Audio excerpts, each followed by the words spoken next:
요즘 읽고 있는 책 중에 C.S. 루이스가 평생을 씨름했던 것들이라는 제목의 책을 읽고 있는데요.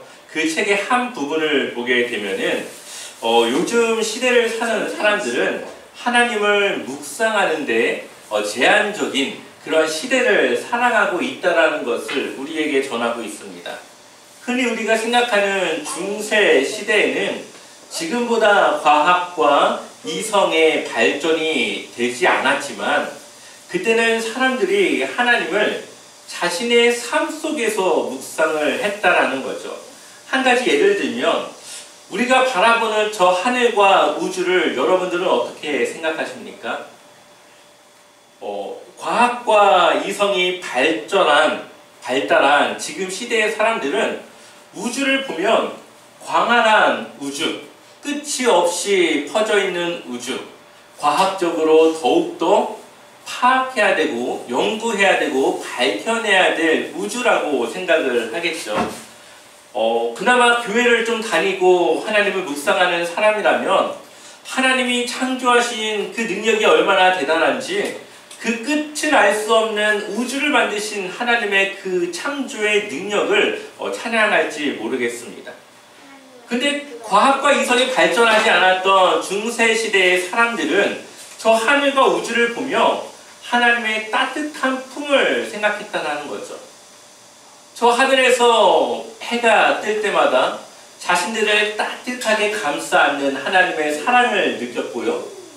바람이 불어 시원하면 하나님께서 그들의 그늘이 되어지고 힘이 되어주시는 그 하나님을 그들이 묵상하였고, 비가 내릴 때는 그들에게 또 먹을 것을 주시고자 비를 내려주시는 하나님의 은혜와 축복에 대해서 그들은 생각했습니다.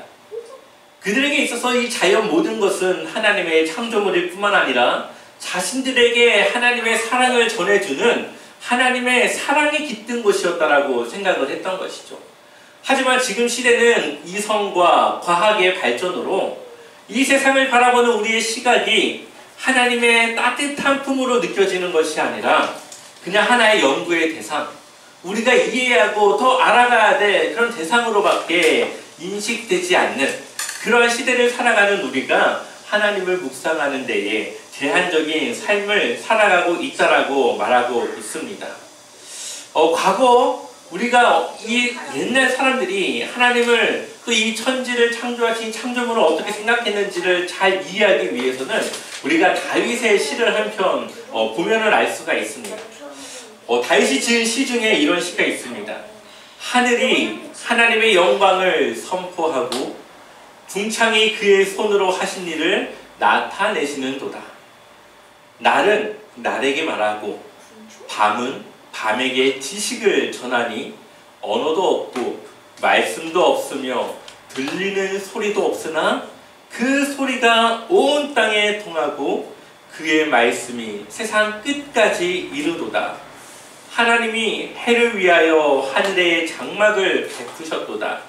해는 그의 신방에서 나오는 신랑과 같고 그의 길을 달리기 기뻐하는 장사 같아서 하늘 이 끝에서 나와서 저 끝까지 운행하며 그의 열기에서 피할 자가 없도다.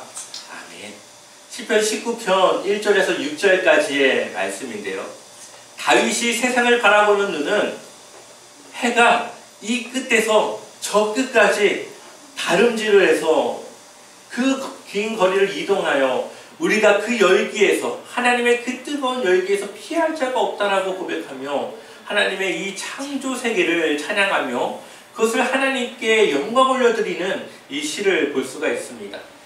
그런데 지금 우리가 사는 현대사회는 이성의 발달과 과학의 발전으로 하나님을 묵상하기 힘든 시대가 되었다는 거죠. 하나님의 창조 세계를 하나님을 바라보는 그러한 하나의 도구로 바라보는 것이 아니라 우리가 어떻게 하면 이 세상의 비밀을 밝혀낼 수 있을까를 연구하는 연구의 대상으로만 본다는 것입니다. 그러다 보니까 사람들은 이제는 세상의 모든 시각을 과학화했고 이성적으로 생각하여서 논리가 맞지 않고 과학적으로 증명되지 않는 것은 믿지 않는, 신뢰하지 않는 시대를 우리가 살아가고 있습니다. 여러분은 어떠십니까? 우리가 물론 하나님의 말씀을 통해서 하나님을 묵상하고 하나님을 우리의 삶 속에 채워가고 있지만 우리가 자연 만물을 바라보면서 그 안에서 하나님의 사랑이 깃든 것을 발견하고 있습니까? 우리도 알게 모르게 이러한 시대 속에 살아가면서 하나님을 묵상할 수 있는 그런 많은 것들이 제한된 삶을 우리도 모르게 살아가고 있다는 것을 우리는 돌아봐야 합니다. 시편을 보게 되면은 하나님을 찬양하는 그런 시들도 있지만 하나님을 향한 원망, 탄원, 또 소망과 희망을 구하는 여러 가지 그들의 감정을 담아 하나님을 찬양하고 노래하는 것을 보게 됩니다. 이러한 것들을 통해서 보았을 때에 하나님을 묵상하는 것, 하나님을 찬양하고 예배한다고 하는 것은 우리에게 단지 기쁨이 있고 감사가 넘치는 것뿐만 아니라 우리의 솔직한 마음과 심정을 하나님께 고백하여 하나님의 도움을 구하고 하나님을 정말 인격적인 분으로 인식하여서 우리가 하나님과 인격적인 교제를 나누는 것, 그것이 정말 하나님이 원하시는 우리의 신앙생활이라는 것을 우리가 볼 수가 있습니다. 오늘 본문으로 돌아와서 유다가 타락했다는 것을 우리가 단적으로 볼 수 있는 그 예는 무엇입니까? 그들이 하나님을 묵상하고 있지 않다는 것입니다. 그들이 하나님의 말씀을 듣지만 그것이 하나님의 말씀이라는 것을 깨닫지 못하는 그들의 영적으로 무뎌진 마음과 멀어진 귀 가운데서 우리는 그것을 알 수가 있는 것이죠. 이 유다의 예레미야가 활동했던 이 시기에 자칭 선지자라고 하는 여러 사람들이 있었습니다. 하나님이 세우신 선지자 예레미야도 있었지만 자신들이 하나님의 말씀을 전하는 선지자라고 말하는 많은 사람들이 있었다는 거죠. 그 중에서 오늘 본문에서 예레미야를 때리고 결박했던 바스훌이라고 하는 제사장 또한 자신이 선지자와 같은 자로 이야기를 하는 것을 보게 됩니다. 그런데 예레미야를 제외하고 나머지 자칭 선지자라고 하는 사람들은 하나님의 말씀을 알지 못했고 하나님의 마음을 그들이 전하지를 못했습니다. 그러면 그들이 어떠한 말씀을 전했을까요?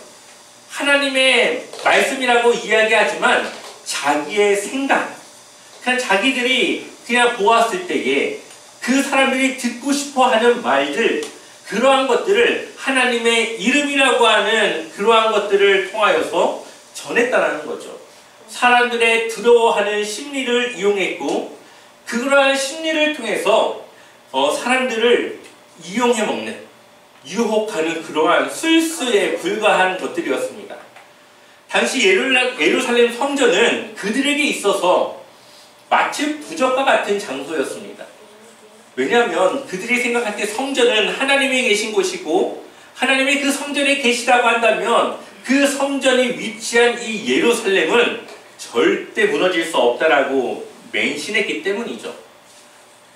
그래서 그 사람들은 이방신을 섬기면서도 하나님께 나와 예배하는 것을 놓치지 않았습니다. 왜냐하면 그러한 일들을 통해서 하나님의 도우심을 그들이 받을 수 있다라고 생각했기 때문이죠. 그래서 하나님은 예레미야를 통해서 말씀하십니다. 우리 한번 예레미야 19장 15절 말씀 같이 읽어볼까요? 함께 읽어보겠습니다.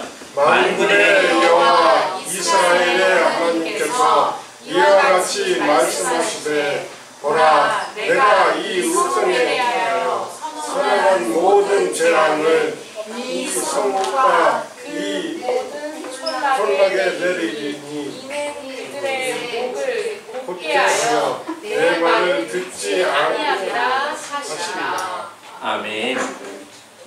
하나님은 예레미야를 통해서 하나님의 성전이 있는 예루살렘 또한 무너질 것이고 하나님께서 그 땅을 심판할 것이라고 하는 그런 메시지를 전하게 합니다.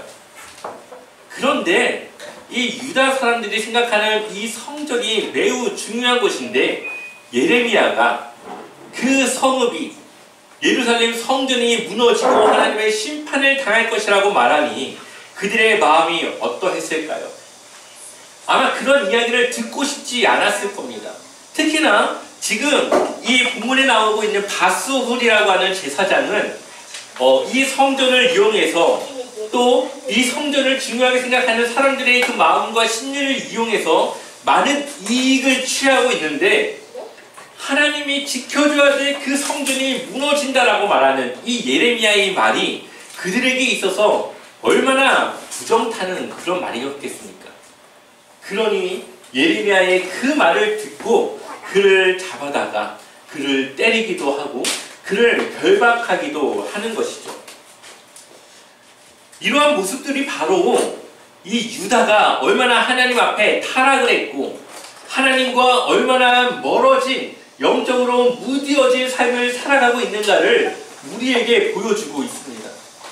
하나님의 성전과 가까운 곳에 살아서 하나님과 더욱더 가까운 관계를 유지해야 될 이 예루살렘이 하나님이 있는 성전이 있는 곳임에도 불구하고 하나님의 말씀을 구별해내지 못한다는 것이죠.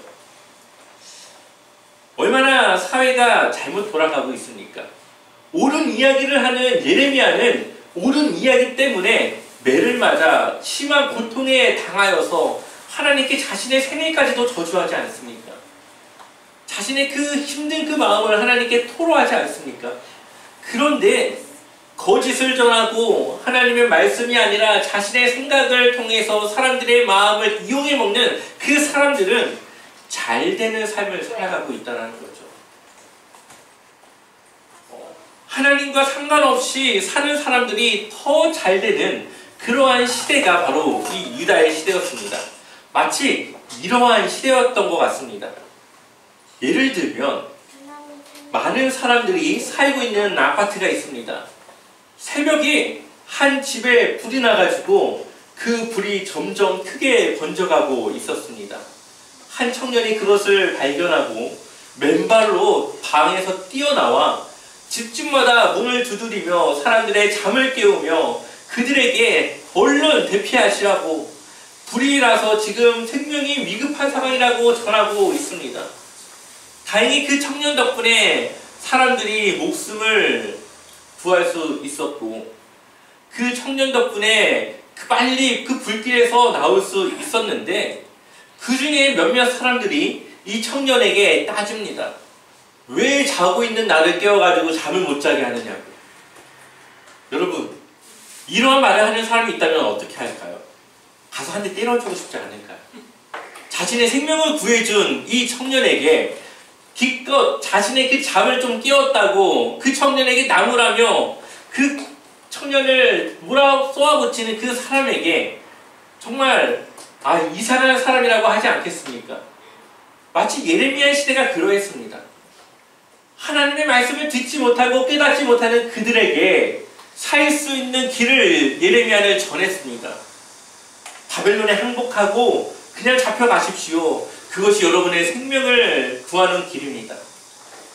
하나님의 말씀을 전하고 그들에게 하나님의 심판을 피할 수 있는 방법을 전하지만 오히려 그 사람들은 예레미야를 때렸고 그를 결박했고 그에게 앞으로는 그러한 이야기를 하지 말라고 협박하며 그를 괴롭힌다는 거죠. 심지어 그와 친했던 그 친구들마저도 언제 그가 넘어지냐, 언제 그가 실수하고 언제 그가 잘못되는지를 지켜보고 있었다는 겁니다. 얼마나 잘못된 사회입니까? 하나님의 말씀을 전하지만 그 말씀을 듣지 않는 하나님의 나라, 하나님의 백성이라고 말하지만 하나님의 말씀과 멀어진 그러한 나라가 바로 이 예레미야가 활동했던 유다의 나라였습니다. 근데 제가 보니까 그때의 그 유다나 지금 우리가 살아가는 이 사회나 별반 다를 것이 없는 것 같습니다. 기쁨의 소식이라고 하는 복음을 우리가 전하지 않습니까? 사람들은 듣지 않습니다. 유일한 구원자 예수 그리스도를 우리가 소개하려고 하지만 사람들은 그 이야기를 듣지 않습니다. 우리에게 사랑으로 먼저 다가와 주신 그 사랑의 예수님을 우리가 전하려고 하지만 사람들은 오히려 그 이야기를 전하는 우리를 이상하게 바라봅니다. 왜 자신의 없는 시간을 빼앗아서 이상한 이야기를 하냐며 우리를 나무랄 때가 있습니다. 예레미야 시대와 똑같지 않습니까? 하나님의 심판을 전하고 구원의 방법을 전하지만 사람들은 그것을 듣기를 거부하며 하나님의 말씀과 멀어진 그러한 시대의 사람들을 보여주고 있습니다. 그럼에도 불구하고 우리는 멈춰선 안 됩니다. 예레미야는 하나님의 말씀을 전하는 것을 멈추지 않았죠. 그는 자신이 어려운 상황에 처했지만 심지어 죽을 뻔한 위기들을 그가 넘겼지만 그럼에도 불구하고 그의 민족과 그의 동포들을 위해 구원의 말씀을 전하는 그의 일을 멈추지 않았습니다. 그것이 그가 해야 될 선지자로서의 사명이기도 했지만 그는 그 민족을 사랑했고 그 동포들을 위해서 그 동포들을 살리기 위해서 그들을 위해 자신의 삶을 희생했다는 거죠. 예레미야는 그 민족을 볼 때마다 눈물을 흘릴 수밖에 없었을 겁니다. 저 길을 돌아서지 않으면 하나님의 그 어마어마한 심판이 그들에게 임할 것을 뻔히 그것을 예레미야가 알고 있는데 그것을 자신이 외면하고 못 본 척 그냥 그들에게 적당히 복음을 전할 수 없었다는 거죠. 그의 마음에는 그 한 사람이라도 더 구원하기 위한 간절한 마음으로 눈물을 흘릴 수밖에 없었고 복음을 하나님의 메시지를 전할 수밖에 없었습니다. 우리가 하나님의 말씀에 순종하며 믿음으로 살아가는 그러한 삶에 우리의 사랑이 더해져야 합니다. 우리가 하나님의 말씀만 지키고 살아가는 것은 어쩌면 우리는 바리새인과 별로 다를 것이 없는 모습일 수도 있습니다. 그런데 거기에 하나님을 사랑하고 이웃을 사랑하는 그 마음이 더해질 때에 그때에 우리는 하나님의 말씀을 지킨다. 하나님의 말씀에 우리가 순종한다라고 말할 수 있습니다. 왜냐하면 지금 유다가 하나님의 심판을 피할 수 없는 이유는 그들이 하나님이 아니라 우상을 섬기기도 했지만 그들은 하나님과 언약을 맺었던 하나님 사랑과 이웃 사랑을 그들의 삶 속에 실천하지 않은 것에 대해서도 하나님은 심판하고 있기 때문에 그렇습니다.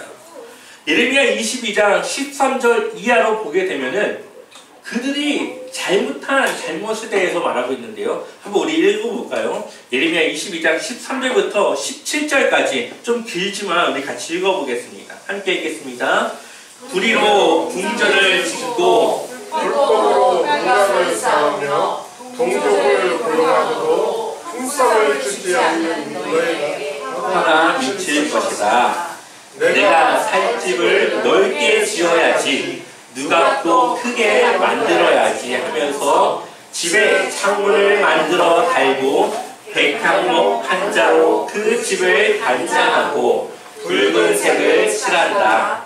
내가 남보다 백향목을 더 많이 써서 집짓기를 경쟁한다고 해서 내가 더 좋은 왕이 될 수 있겠느냐? 내 아버지가 먹고 마시지 않았느냐? 법과 정의를 실천하지 않았느냐? 그때에 그가 형통하였다. 그는 가난한 사람과 억압받는 사람의 사정을 헤아려서 처리해 주면서 잘 살지 않았느냐? 바로 이것이 나를 아는 것이 아니겠느냐? 나 주의 말이다. 그런데 너의 눈과 마음은 불의한 이익을 탐하는 것과 무죄한 사람의 피를 흘리게 하는 것과 백성을 억압하고 착취하는 것에만 쏠려 있다. 아멘. 의로운 왕이라고 칭함을 받았던 요시야 왕이 형통하고 하나님의 축복을 받을 수 있었던 이유는 그가 하나님의 성경책을 발견하여서 종교개혁을 일으킨 것도 있지만 하나님과 그들과 언약을 맺었던 하나님 사랑과 이웃 사랑을 그가 삶 속에서 실천했기 때문이죠. 법과 정의를 실천했던 그가 형통하였고 억압받는 사람의 사정을 헤아려서 그것을 처리해주고 그 사람들을 이해하며 배려했던 그 요시야의 그 마음이 하나님의 축복과 형통을 받을 수밖에 없었다라고 말하고 있죠. 근데 지금 예레미야 시대를 살아가는 권력자들은 어떻습니까? 그들에게 고된 일을 시키지만 품삯을 주지 않습니다. 불의를 통해서 이익을 탐하고 무죄한 자의 피를 흘리게 하며 백성들을 억압하고 착취하는 일에 그들이 전혀 두려움도 없고 감정의 거리낌이 없는 그러한 행동으로 하고 있는 것이죠. 약자들을 보호하거나 그들의 권리를 지켜주는 것이 아니라 이방인들과 과부와 아이들과 그러한 많은 사람들의 그런 이익과 보호를 그들이 보장해주지 않은 하나님의 말씀에 벗어난 삶을 살아가는 것에 대해서도 하나님은 심판을 예고하고 있다는 것입니다. 이 말씀을 우리가 어디에 서야 하는지, 또 하나님의 말씀을 지키고 순종한다고 하는 것이 우리가 어떠한 삶으로 나타내야 되는지를 보여주고 있는 것입니다. 그러한 면에서 지금의 세상은 하나님과 아주 멀어져 있는 세상이죠. 우리가 해야 하는 일은 예레미야와 같이 하나님의 말씀을 전하는 것이고, 또한 하나님의 말씀을 우리의 삶을 통해 나타내고 드러내며 살아가는 것입니다. 그것을 통해서 하나님 나라를 세워나가는 것이고, 하나님의 나라, 무너졌던 변질되었던 하나님의 세상을 회복하고 세워나가는 것입니다. 이러한 과정에서 우리도 예레미야와 같이 수치를 당할 수도 있고 고통을 당할 수도 있고 많은 어려움에 처할 수도 있습니다. 그러나 하나님을 위해 살아가는 그리스도인들에게 그러한 일들은 너무나도 당연한 것이라는 것을 성경은 우리에게 보여주고 있습니다. 예수님도 당시 종교 지도자들과 마찰을 피할 수가 없었고요. 예수님의 제자들이었던 그 제자들은 세상의 복음을 전하며 자신들의 생명을 바칠 각오를 해야만 했습니다. 그럼에도 그들이 그 일을 포기하지 않았습니다. 하나님을 전하는, 하나님의 사랑을 전하는 그 일을 통해 한 사람이라도 더 구원의 길로 인도하고자 하는 그들의 그 사명을 감당하길 원했더라는 거죠. 저는 바울이 고백했던 그 고백들 중에 아무쪼록이라고 하는 그 표현이 있는데 그 표현을 좀 좋아하는 편입니다. 고린도전서 9장 22절을 보게 되면은 약한 자들에게 내가 약한 자와 같이 된 것은 약한 자들을 얻고자 하며 내가 여러 사람에게 여러 모습이 된 것은 아무쪼록 어떻게든 그러한 일을 통해서라도 몇 사람이라도 구원하고자 하니 아멘. 어쨌든 이 바울은 하나님의 말씀을 전하고 몇 사람이라도 더 구원하기 위해서 자신이 할 수 있는 일들을 했다라는 것이죠. 우리가 해야 하는 것은 주님의 사랑으로 복음을 전하는 삶을 살아가는 것입니다. 하나님을 잃어버린 시대에 하나님을 다시 그들의 마음 가운데 심어주는 일, 그것이 바로 우리가 해야 될 일이라는 거죠. 오늘 이 말씀을 준비하면서 처음 하나님을 위해 사역하던 그때가 생각났습니다. 처음 사역을 할 때에 아는 성경도 없죠. 경험도 없죠. 사람들을 어떻게 만나고 어떻게 해야 될지 잘 모르는 그러한 모습에 많은 어려움을 겪었습니다. 조금이라도 나에게 불만을 토로하면 그 한마디가 머릿속에서 잊혀지지 않아가지고 그것을 놓고 하나님께 기도하며 왜 나를 사역자로 부르셨는지, 정말 내가 사역의 길을 가는 것이 맞는지 늘 그것을 놓고 씨름하며 기도했습니다. 근데 어느 날 시간이 흘러서 경험이 쌓이다 보니까 이제는 그러한 일들로 하나님을 찾거나 하나님께 기도하는 일들이 줄어들게 되었습니다. 그때의 그 순수했던 그 마음, 아무것도 모르지만 어떻게든 하나님의 말씀을 전하려고 했던 그러한 순수한 열정들이 시간이 지나면서 보니까 나의 경험을 의지하고 있고 내가 배웠던 지식을 의지하고 있고 하나님이 말씀을 전한다고 하지만 때로는 하나님의 말씀이 아니라 그냥 내가 생각했던 그러한 내용들을 전할 때도 있다는 것을 보게 됩니다. 지금은 그렇지는 않지만 혹시나 시간이 흘러 하나님의 말씀을 인간적으로 내가 생각하고 바라보지 않을지라고 하는 그러한 경계심이 생기기 시작했습니다. 왜냐하면 많은 목사님들이 처음에는 정말 열정으로 하나님의 말씀을 전했던 그 훌륭한 목사님들이 시간이 지나고 흘러가면서 그 이전과 다른 변질된 모습으로 바뀌어지는 그런 목사님들의 모습을 보기 때문이죠. 세상과 타협하고 사람들을 이제는 하나님의 목회의 양으로 보는 것이 아니라 자신의 이익의 수단으로 바라보는 그런 목사님들을 보면서 그들이 그전에는 그렇지 않았는데 그렇게 변해진 이유가 바로 그런 마음을 잃어버린 것 때문이라고 하는 생각 때문에 그러지 않으리라고 하는 그런 경계심이 생겨나게 됩니다. 그래서 늘 바울의 이 말씀을 저는 기억하려고 합니다. 고린도전서 9장 27절을 보면 내가 내 몸을 쳐 복종하게 함은 내가 남에게 전파한 후에 자신이 도리어 버림을 당할까 두려워함이로다. 아멘. 복음을 전하여서 다른 사람들은 구원을 시켰지만 정작 그 복음을 따라 살아가지 않는 내 자신이 그 구원에서 멀어질까를 경계해야 된다는 거죠. 우리의 신앙은 늘 변질될 수 있습니다. 유다는 자신들이 변질된 줄도 모르고 변질된 삶을 살아갔습니다. 하나님의 세운 민족인데 이제는 하나님이 없는 민족이 되어버리지 않았습니까? 우리가 큐티를 하며 말씀을 보며 예레미야 시대 때의 사람들을 욕할 수도 있고 왜 이때 이 사람들은 하나님을 떠날 수밖에 없었는지를 우리가 이해하지 못할 때도 있지만 순간순간 돌아보면 그들과 우리가 다르지 않은 그런 모습을 바라볼 때가 있다는 거죠. 우리가 인식하지 못하는 사이에 하나님의 말씀과 멀어지고 하나님을 의지하기보다는 그냥 세상의 여러 가지 방법들, 내가 가지고 있는 여러 가지 여건과 나의 지식과 나의 그러한 술수들을 더욱더 의지하고 살아가는 우리의 모습이 예레미야 시대 때의 모습과 별반 다르지 않는 그러한 모습이라고 생각이 듭니다. 그러니 우리는 늘 말씀을 통해서 우리 자신을 돌아보며 이 말씀을 우리의 거울로 삼아 우리가 무엇을 고치고 어떻게 살아가야 될지를 늘 고민하며 하나님 앞에 기도하며 하나님께 무릎을 꿇어야 된다는 것입니다. 여러분들은 어떠십니까? 예전에 그 열정 넘치던 그 모습이 이제는 좀 적당한 타협과 적당한 순종으로 그냥 적당히 신앙생활하며 그냥 생활에 어려움 없이 살아가고자 하는 그러한 마음이 들진 않습니까?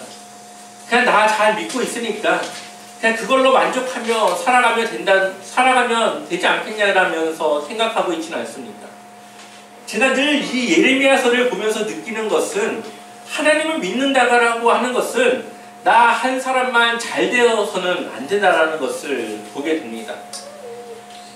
예레미야가 그것을 바랬다면 아마 예레미야는 하나님의 말씀을 전하는 것이 아니라 잠깐 사람들과 마주치지 않는 어느 한 곳에 숨어가지고 하나님의 심판이 지나가기를 기다렸다가 하나님의 심판이 끝났을 때 세상에 나와 활동하지 않았겠습니까? 굳이 뭐하러 자신이 매를 맞아가면서 욕을 들어가면서 왜 듣기도 싫어하는 그 말들을 예레미야가 전해야 했을까요? 예레미야는 자신만 구원받는 것을 원하지 않았습니다. 자신의 민족, 자신의 동포, 그 사람들 중에서 한 사람이라도 자신의 말을 듣고 회개하는 자가 있다면 그 한 사람을 찾아 회개시키고자 하는 그 마음과 그 사랑에 넘치는 그 마음으로 눈물을 흘리며 복음을 전했다는 거죠. 아마 예레미야를 지금 시대의 기준으로 보면은 실패자라고 할 겁니다. 왜냐하면 그가 아무리 복음을 전하고 하나님의 말씀을 전했지만 누구도 그의 말씀을 듣고 하나님께로 돌아오지 않았기 때문이죠. 하지만 하나님이 그를 바라볼 때는 누구보다 하나님의 말씀을 전했고 열심히 살아갔던 예레미야는 누구보다 의로운 자고 하나님의 순종한 자고 두려움과 맞서 하나님의 말씀을 전한 하나님의 사랑받는, 인정받는 자였을 것입니다. 우리가 복음을 전하는 것은 몇 명을 전도했는지 시합을 하는 것이 아닙니다. 우리가 한 명을 전도했던, 두 명을 전도했던 그 전도의 결과는 하나님께 있는 것이지, 우리가 누군가를 설득하거나 누군가에게 좋은 말을 통해서 전도하는 것이 아니라는 거죠. 우리의 사명은 예레미야와 같이 하나님의 말씀을 선포하는 것. 그래서 한 사람이라도 하나님의 말씀을 듣고 하나님에 대해서 깨달아서 하나님의 어떤 그 마음 가운데 하나님을 심었다면 그것으로 우리의 사명이 하나님의 사명을 감당하는 것 아니겠습니까? 그러니 우리는 늘 하나님의 말씀을 전할 수 있는 그곳에서 하나님의 말씀을 전해야 되는 것입니다. 그것이 집이든 아니면 누구를 만나는 상황이든 그 이야기를 전하는 것 때문에 내가 욕을 먹더라도, 그것 때문에 뭔가 좀 분란이 일어나고 싸움이 일어나더라도 전해야 되겠죠. 왜냐하면 그 복음이 그 사람의 귀에 들려지지 않으면 그 사람이 하나님을 알 수 없고 그가 하나님께로 돌아올 수 없기 때문에 그렇습니다. 그러니 우리는 예레미야와 같이 복음을 전하여서 하나님을 잃어버린 시대 가운데 하나님을 다시 그들의 마음 가운데 심는 그러한 일들을 해야 되는 것입니다. 하나님의 말씀이 혼탁해진 시대에 가졌던 예레미야의 사명이 지금 우리에게 주어졌습니다. 우리를 통해 세상의 복음과 온전한 하나님의 말씀이 전해져야 합니다. 이것은 말로만 전하는 것이 아니라 하나님의 말씀을 우리가 살아감으로써 어려운 이웃을 돕고 그 사람들과 하나의 친구가 되어지고 이웃이 되어짐을 통하여서 우리는 그 삶을, 그 복음을 전할 수가 있습니다. 우리는 그러한 삶을 통해 하나님의 말씀이 옳다라는 것을 증명해야 합니다. 여러분, 한 사람 한 사람의 삶을 통해 하나님의 사랑이 전해지고 하나님의 말씀으로 세상이 회복되어지길, 그러한 삶으로 나아가는 주님의 귀한 제자 되시기를 주님의 이름으로 간절히 축원합니다.